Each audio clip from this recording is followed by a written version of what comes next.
Hey, good morning, everybody out there. It's Crusty Old Crow doing a tactical perspective hot mic for today. What's today? December 11th? I think that's correct. Yeah, December 11th. And I hope you guys had a good weekend and, you're getting ready for that Christmas season. I hope you guys were able to tick things off the list. I've been watching a lot of YouTube videos, and I know the guys I watch are busy at it doing shopping, just like I am, browsing around and looking at stores. And when they're looking at the toy stores, we're all shooting toy videos now. Just good time all around, just going and looking at toys. You can't have a bad time doing it, and sharing it with other guys on the internet always seems like a lot of fun, right? On YouTube. So I've been doing it. I do it for probably a different reason than maybe the other guys do it, is because I'm Canadian, as you guys know. So when I do it, I'm showing you guys kind of what Canada has access to. It doesn't, what our prices are like, what our sales are like, and what our stores are more or less like, because Canada does have one store that I think that you guys don't have, in Toys R Us. I know they pulled out of the States a while ago. But it's also because I see so many videos of different American content creators that I respect showing their stuff. I'm like, oh my god, that's what it's like in that state, and that's what. Oh, okay, well, maybe Canada isn't as irrelevant in the Joe market as I thought. I thought we were so far behind the US that we were not even worth looking at it, but I guess maybe we are, just for interest's sake, and that's why I did that. I also did that to just keep putting it out there that the channel is having a subscriber-based contest at 350, and that I will be trying to do other contests in between there, and my giveaways will sometimes include a fig and sometimes include other stuff. I don't know yet, but I do know that a fig is included in the 350 one, as well as some personal little drawings I've done and things like that. And I am trying to grow these prizes, because I'm trying to grow the subscription base to I'm a comfortable somewhere in the 500 mark, because I anywhere beyond that, I know whatever benefits come into it, I don't want them. I just kind of want to re-roll them into more prizes and giveaways. That seems like a great hobby to me for my retirement. For you new subscribers, things you should know, because some of you don't know. I am a Canadian Armed Forces veteran. I am a very open one-take camera guy, meaning I don't have a staff and I have no ability to do editing, because I've also got some severe ADHD that is currently unmedicated and everything like that. I'm very open. I want everybody to see kind of, hey, look how I have to manage with this. I think it could be a little enlightening. I think it could be fun. It's definitely eye-opening when you see how clumsy I get. And then, I give you guys drinking games and things like that. Every time I drop up figures, or, it's 2 shots, things like that. No, I don't drink. But you guys drink on me. That's fine.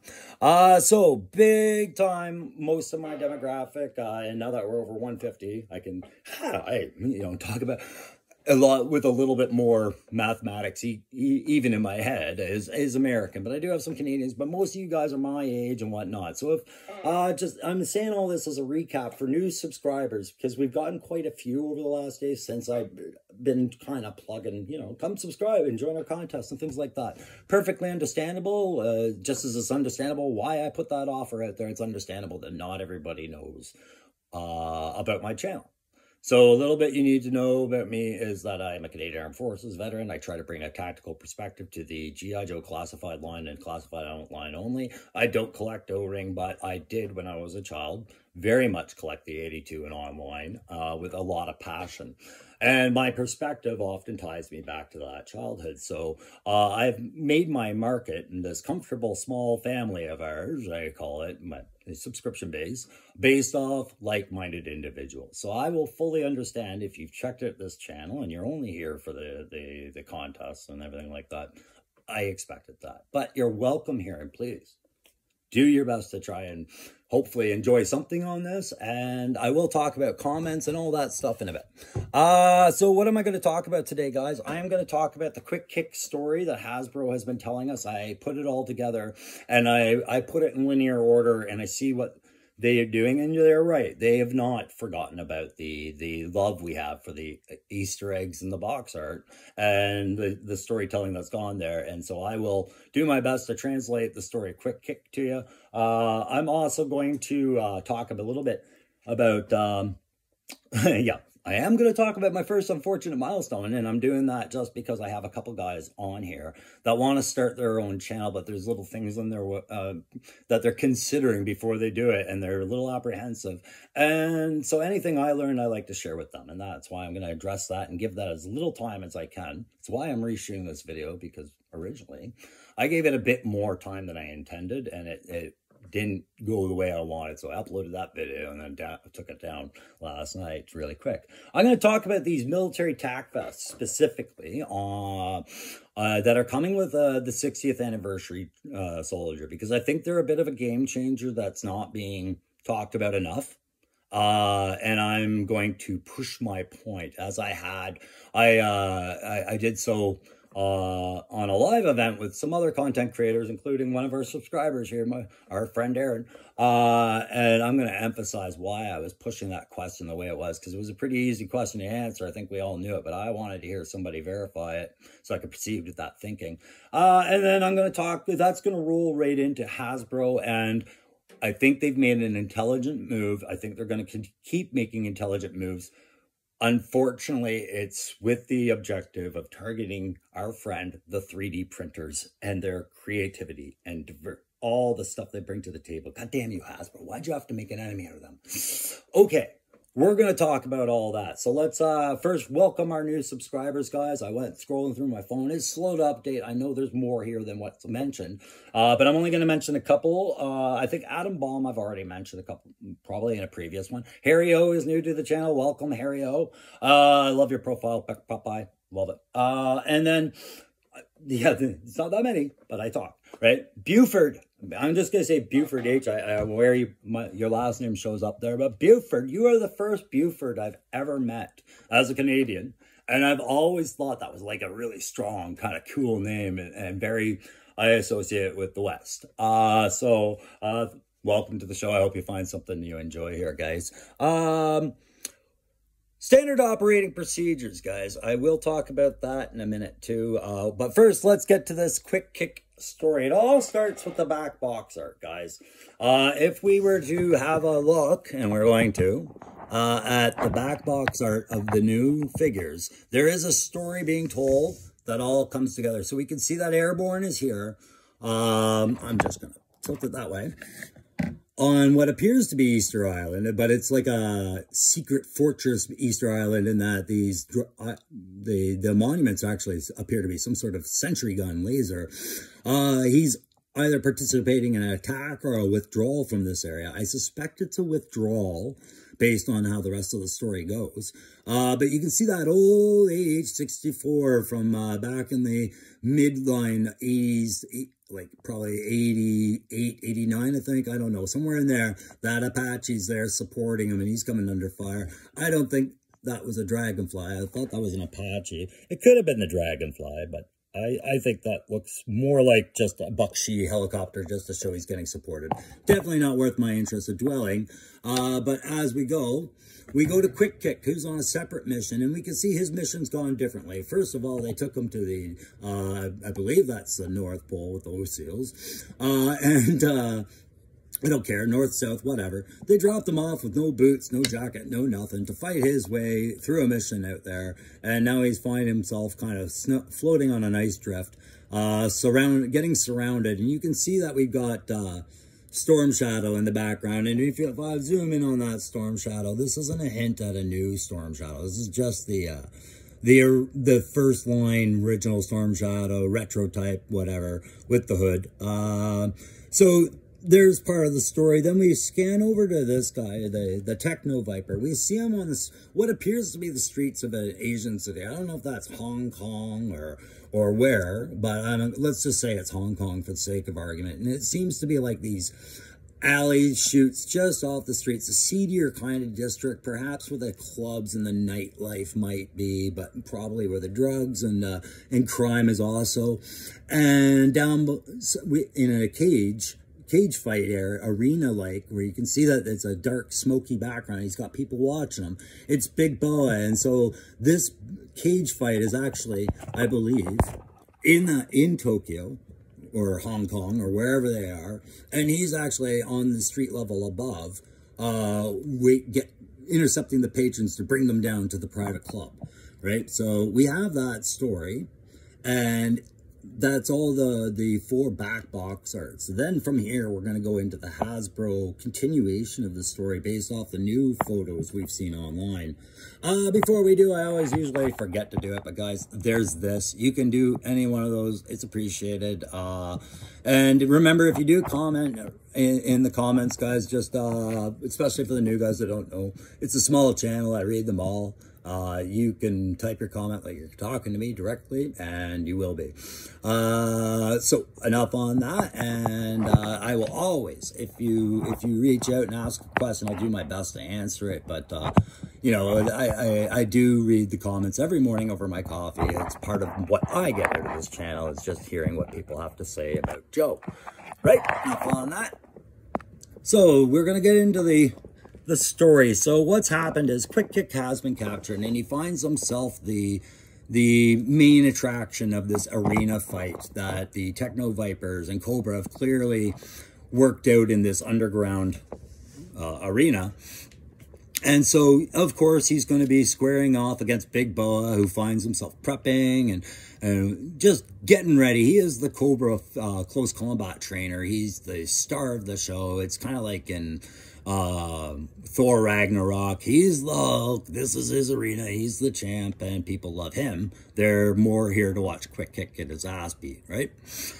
The Techno Vipers serve a purpose in this underground arena in that there's a few of them scattered throughout for security, maintenance, all that other stuff. They're kind of the bouncers of the place, if you would, and the referee. So he's right now calming the crowd to get them ready for the fight.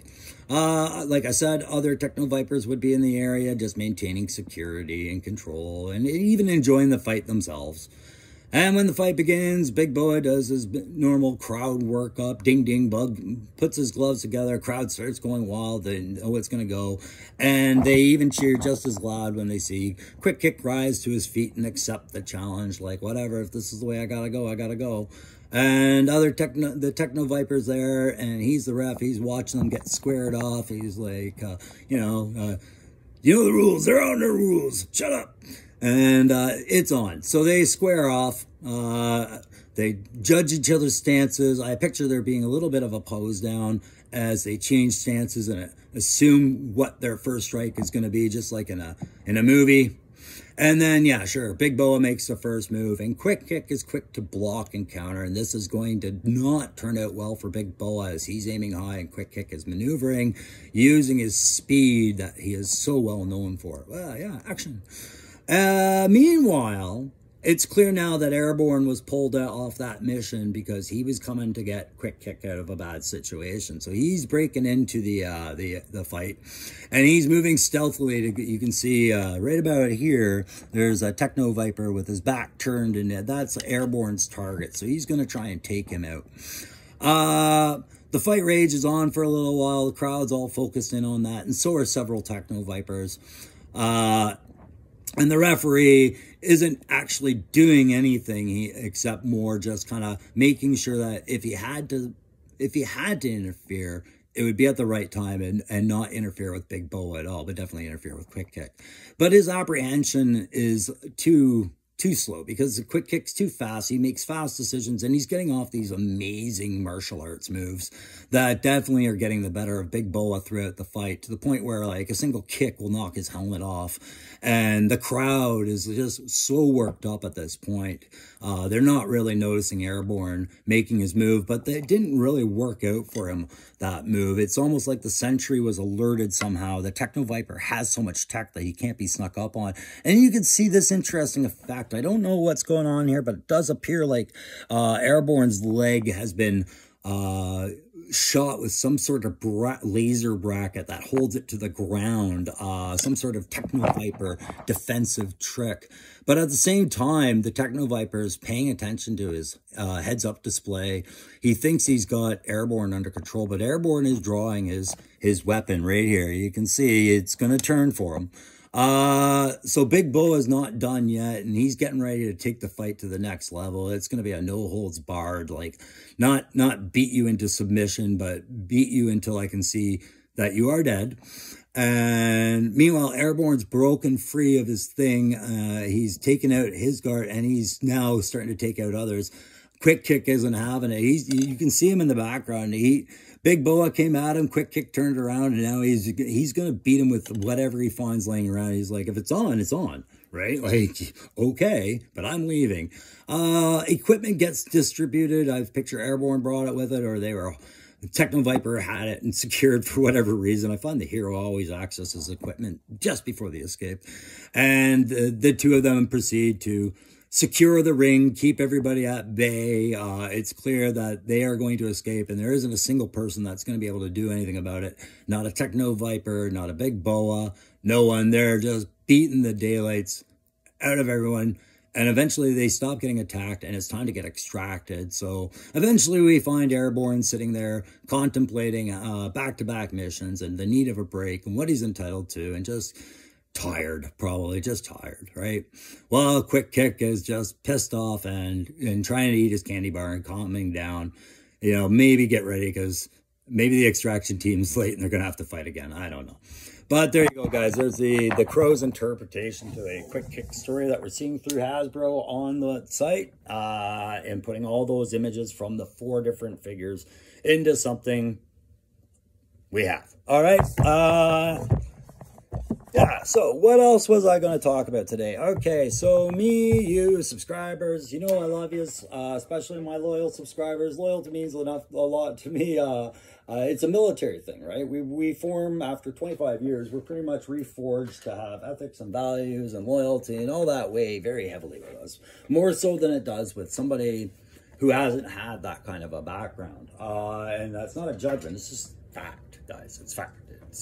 It is what it is. So I do a lot of talking to a lot of other guys I do a lot of talking to you guys when I do these videos. When I go to a buddy's place, I talk to my buddies pretty much the same way. We get excited, and that's what happened this week. We got excited. They were drinking. I don't drink. I do smoke weed every day. It's a PTSD thing. But I get just as excited, and I talk to them, and we're all very passionate about the things we talk about, right? And that's what I wanted to bring into this channel. I want people who are passionate about G.I. Joe Classified, or who have that tie to their childhood and can remember what G.I. Joe meant to them and are excited about the new line because of those reasons. That's the channel I'm trying to make, right? So just so everybody knows what to expect, I will talk to people. But I'll also talk to other content creators, and I'll do so aggressively in a different way. And it's because I'm analyzing things on a rampant level, and I have some questions, right? Like a few questions in there. They seem like very easy questions, but they're not necessarily that easy to figure out in a timely fashion. So sometimes I try to get a little advantage by going to what we call in the Army the subject matter experts directly and going, help me cross this off my list. What do I need to know about that? Thank you very much. So I am persistent about that, and I regret being persistent about it. It comes off kind of pushy, and I need to choke that back, right? So these are the things you can expect from the Crow, right? But it's all for the best intentions of everybody enjoying this channel as best as we can, right? But every now and then we'll talk to people that aren't necessarily into Joe, but we'll have common interests. There's guys here whose primary interests are other toys, like Transformers, for example. I have a couple guys who do a lot of Transformers stuff, and very well. But they enjoy toy discussion and different things. And so you guys are all welcome here. Love having you. Bring more of yous. Bring more of yous. Come sit down at the table and take your seat and enjoy the discussion and enjoy this new subscriber contest. Absolutely. I put it out there because I think after 100 and some odd videos, while I am new and I'm doing all this on my own and I'm happy about it, to do it, it's great. I wanted to reward the guys who sat through all of the early videos or all of my videos, who's listened to me drone on all this time. I just wanted to reward everybody with an opportunity for something, right? That's the intent. So I don't really care how it goes down. But when I said I was really analytical and everything like that, I had to come up with some standard operating procedures, SOPs, because I know myself, and I get so analytical enough and I so what a situation enough that then I start worrying, well, what if the prize isn't right for the right person? That's ridiculous. You can't worry about that. I just want to give you the opportunity. I think you guys appreciate the opportunity. I can't analyze beyond that. But one thing I was forecasting what happened when I started saying, hey, these are what I have access to in Canada, things like that for this contest. And I wanted you guys to give me feedback on those shopping things and of the videos of late. Maybe what would make a good prize on this show for this demographic. I only have 150 some odd subscribers. Maybe it grows to 350, but I'm focusing on my guys in my age group that have been participating, telling me what Joes, but they don't see. That's what I'm doing out there. So every now and then, you know, that'll entice other people to come join the channel because they're like, I want an opportunity to win one of those too. What are you talking about over there? That's how I joined another channel, and I stuck around and watched his videos and realized how much I love this. So it works, and it makes everybody happy usually, right? But you don't need crystal ball to see. One of the things you're going to have to deal with every now and then is somebody who may be there for the wrong reasons, who just came in there because you dangled a shiny carrot for them to come down. They've landed, and they just want that. They don't care about what you're showing. They have no intention of watching it. I expected that too. Everybody should. Guys, if you're going to start your own YouTube channel, you're going to get guys like this, and there's going to be a negative thing that happens, and this is my first negative milestone, guys. I got my first negative comment, and I'm only going to give it so much light. Like I said, when you're sitting here in the murder of crows, crow's nest, whatever, crow, whatever, you're going to attract all types, and people are up there on YouTube surfing around, and they're seeing every now and then the headlines of your videos, and yeah, when you say prize contest, they might come down and land, and they might check it out. And including those are vultures. And vultures, sadly, are kind of what I was describing. The ones that are there for the wrong reasons. And I'm quick to see it. It's clear when they don't actually watch the show. Thank God, the first and only negative comment I ever got, and I've taken it down, he made it perfectly clear. He does not watch. Doesn't watch. He watched the shopping thing, and then he kind of crop dusted my channel a little bit with a singular comment and then left, right? I'm assuming he's gone by now, because I'm sure my content probably isn't for him with that comment, but I'm not going to say what the comment was. I'm not going to say what his name is. I don't want to bring that kind of negative light to it. I don't really want to bring much light at all. But it was insinuating that I looked like someone who was doing shady stuff on other sites like Facebook, right? And it was just, he looks like a dude, right? And I was like, okay, I look like a lot of dudes, dude. So do you. So does everybody. That's how that came off. Like, you come in to just point a finger of that. Yeah, comments going away. Not really going to converse like that. I've been very clear on this for quite some time, guys. This means I don't take a lot of bullshit. I'm not a doormat. I'm a really nice guy. I call myself the crusty old crow, but you guys see that I'm anything but crusty usually. So I don't give that the time of day. I ignore it. There's nothing to it. I have no idea what this guy's even talking about. It talks about Facebook. You want to see my Facebook, guys, go look up Ryan McAlias Torn, okay? And you'll find him, and you'll see photos of me, my family, flowers. Have a great time. Knock yourself out. I don't know what else you want to do. If you're looking for a guy that's doing business on Facebook, that's not me. So never have, never will. So most of you know how awkward I am about people trying to give me stuff and do stuff. I have no desire to gain anything from anyone here. We got at this point was just, so guys, I do specialize reconnaissance when we go, so what? So why was I given that comment the light of day if I want to just ignore them from this point on? It goes back, like I said, there's other guys. I care about my subscriber base. We're all like-minded people. There's a few that are really on the fence about putting themselves out there on YouTube, pardon me, and doing their thing with their channel and expressing them. And I think that's, I can totally understand that hang up when there's stuff like that out there that you're going to deal with. But guys, if you see it coming, you can plan around it. Just decide how you're going to do it. I spent some time trying to reach out to get some advice on how to do that. But I get it. People are busy and they're doing their own stuff, and they should be doing their own stuff. And that shouldn't preclude not hearing back from people about advice or anything like that should never stop you from just formulating a decision and going with it. Go with your gut. Don't let things like that stop you from making a channel. And that's all the power we can give that. Now you know, right? Just like washing your hands after handling fucking needles and dead bodies, you know. And knowing's half the battle. And there's always this, right? I try to carry myself, long-winded as I am, with a certain degree of candor and politeness. It's very easy for me to go to dark military humor, start talking about cocks and beating the shit and whatever, and all the dark humor about alcoholism, drugs, wives, everything like that. But I don't feel that that channel. It's just not, right? It's not. In the comments, it could be whatever. When I go on to someone else's stream, it can go to wherever they want, and I'm happy. But here, it's just, I try to keep it in mind.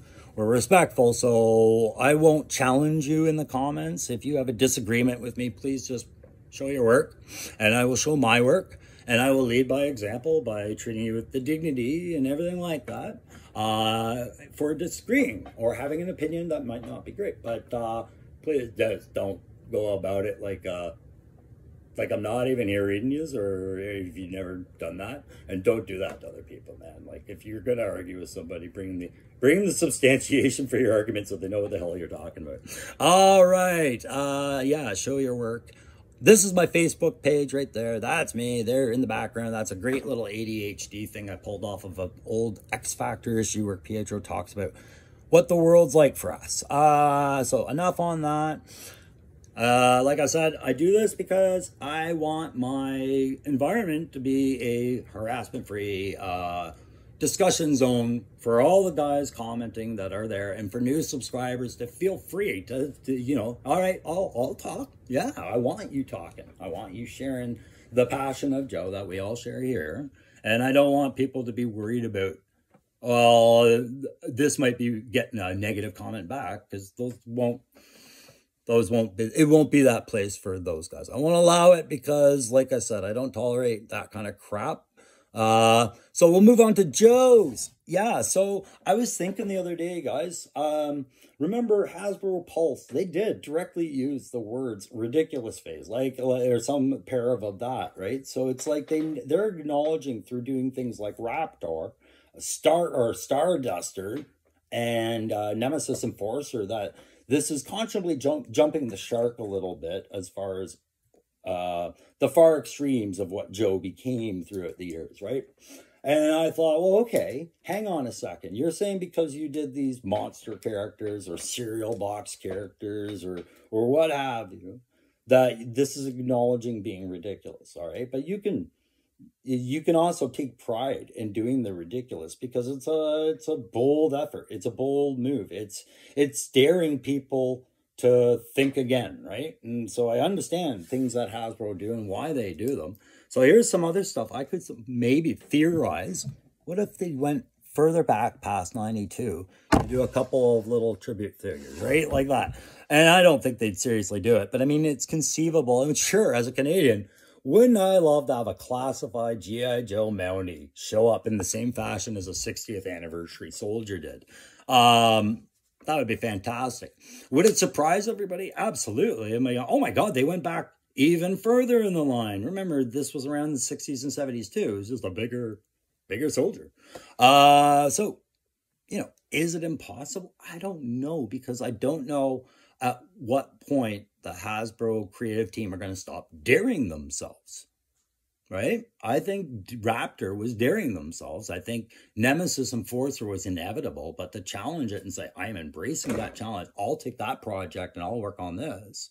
That's daring yourself, right? So I don't know. I just see other ways they can dare themselves, but that's segueing into this. I want to talk a little bit about this. So yeah, I mentioned, I asked a question about this when I was watching a live stream, which is so much fun to participate in. Live stream with, who was it? Punk with Toys, Bobby B, Dreadnought Ryan, and of course, Aaron the Toy Enhancer. And the conversation came down to these lines, right?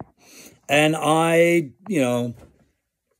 I participate in these things, and sometimes I'll ask a very easy question, and it's because I just want that question confirmed. It's as easy as it seems, and then I can ponder on that. So I think Dreadnought Ryan, I asked the group, and I think it was Dreadnought Ryan that answered. I said, these modular vests that are coming with the 60th anniversary line, do you think this is strictly kind of just for the 60th anniversary line figures, that kind of a kit dedication, or more or less, or is this something we can expect in future classifieds?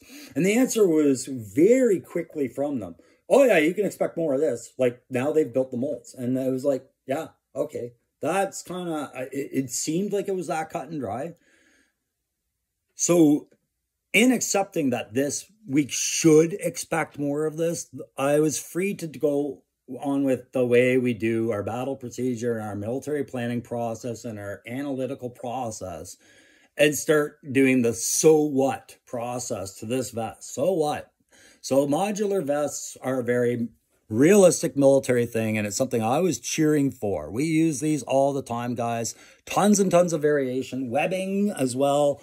It's all about kit layout and accessibility. Here's an example of an old Canadian style military web belt that my wife and I kept from early in our careers. I believe this is hers, right?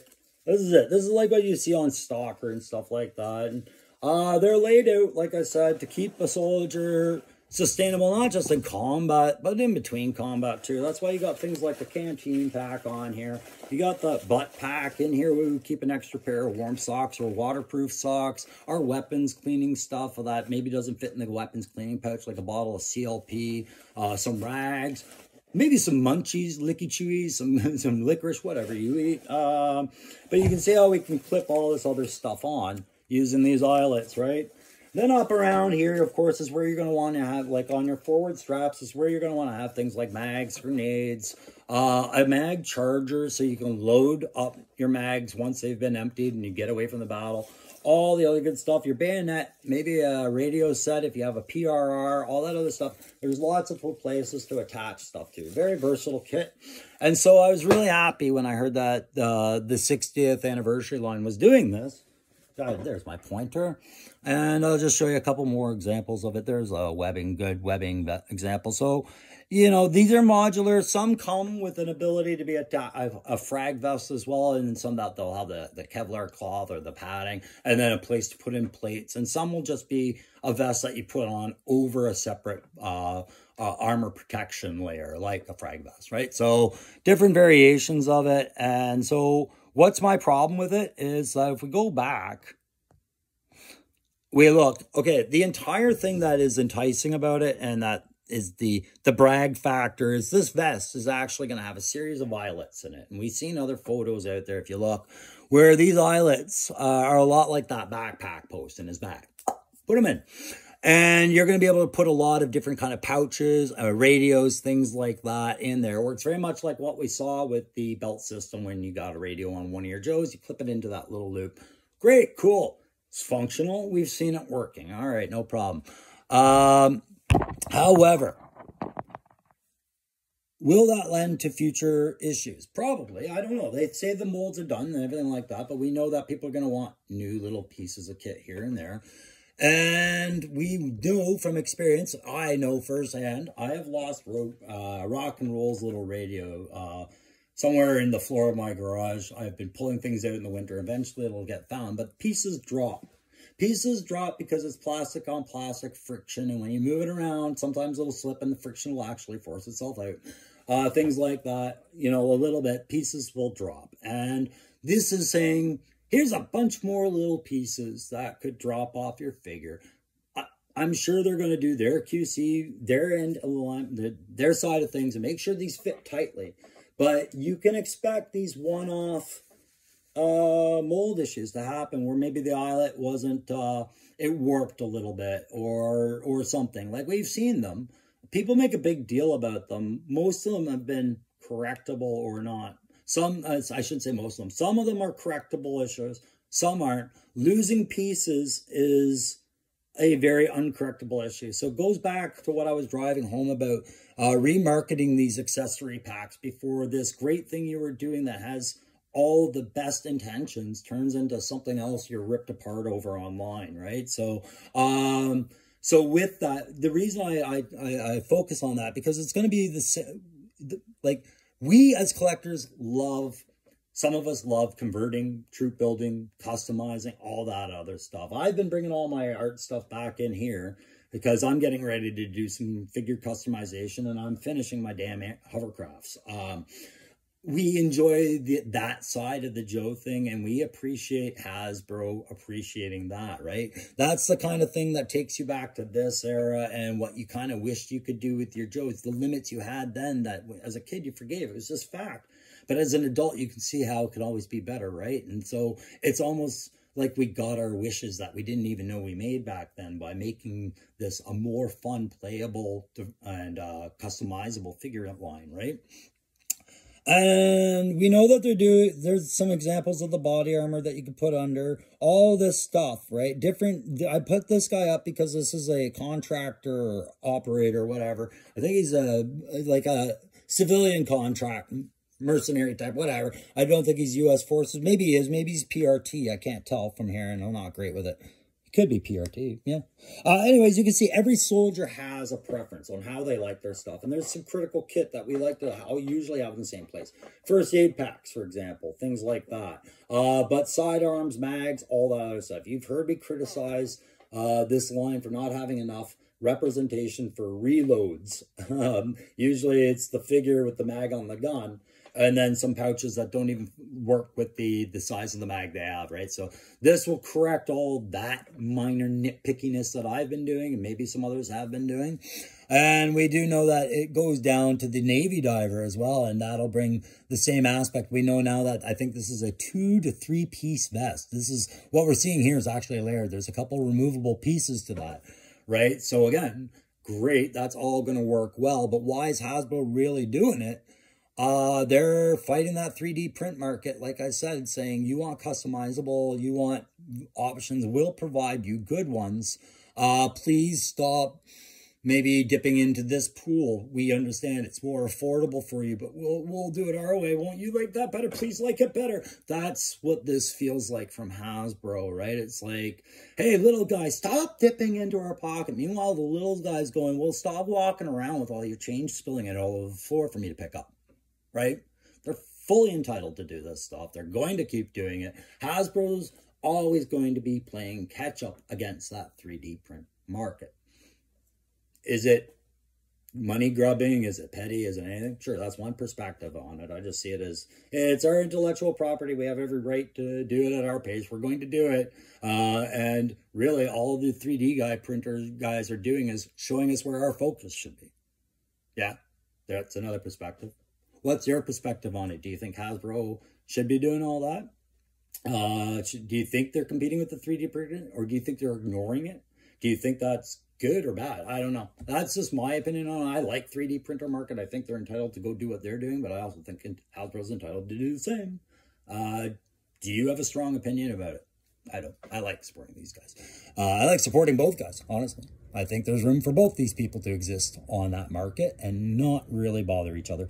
There's some examples of the fine 3D printing and how it's being used to customize the Hasbro figure, right? And I think that's what they're kind of getting at is like, wait, it's not just an accessory you're building. You're actually going onto the figure, our designs, right? Our clip systems, things we actually have a patent for or not or whatever. Like I can see where those discussions go, right? This is why I get big on those accessory packs coming back too, is because guys are going to get frustrated losing little parts for their Joes, and they're going to seek the 3D printers to replace them. So Hasbro, if you're going to do it, just do it. Like, get all in, cover your angles. If you want to seal your customization, that is the lowest hanging fruit I can tell you to grab at right there, right? Not that you're listening, that's fine. But yeah, everybody's doing 3D print and they're very enticing. I love these. These are cool. But I'm very familiar with 3D print because tabletop gaming market's been dealing with this forever, since it was China casting, since before 3D printers were in your home. We've been dealing with it. It was the cheapest way to get good tabletop terrain or fast armies for games that were overcharging for their properties. Won't bash their name. Game Workshop, what? No. Pardon me, 4K. So yeah, there's some examples of the 3D print mark we're up against. And as we know, Classified has some big scale vehicles, and maybe 3D printing is just gotta be the guys to go to for those scale vehicles, because HasLab is a special projects division and they do some high uppity good quality work. You guys are getting your his tanks now. I don't think I've seen one guy going, God damn, I gotta unbox this his tank. Oh shit. It's a lot of excitement, right? So HasLabs are slower moving, and people want things like that, or the Manta, or a headquarters playset. They're going to 3D print them, right? So like I said, they all have their place, right? So that's pretty much all I wanted to talk about today, about all that stuff, guys. Just remember the 350 contest. Like I said, the way it works is basically we have no idea how big the prize is going to get, but I'm not making any promises. It's just going to be a prize with a figure and some stuff that I drew, and anything else I can add to it. And like I said, I will try to do some other giveaway prizes in between. And the way it'll work when we get to 350 is there will be a contest, and you will have to not just be a subscriber. You'll have to know some stuff about the show. Maybe you got to know stuff I said about a certain popular video, or maybe just something I've said repeatedly about the old crow, or you, or whatever. Just be prepared. In the meantime, new subscribers, thanks again for showing up. I hope you do find a show or two in my library catalog there that you do enjoy. And for all the old subscribers, thanks so much for being a part of that, and I really appreciate you guys. We'll get to that 350, and don't forget to put in your submissions of maybe a character I can draw from what Joe line during the 82 and to 94 series I could do for that little art piece project I'm working on. Well, that thing I'm working on. All right, guys, that's it. You guys have a great day.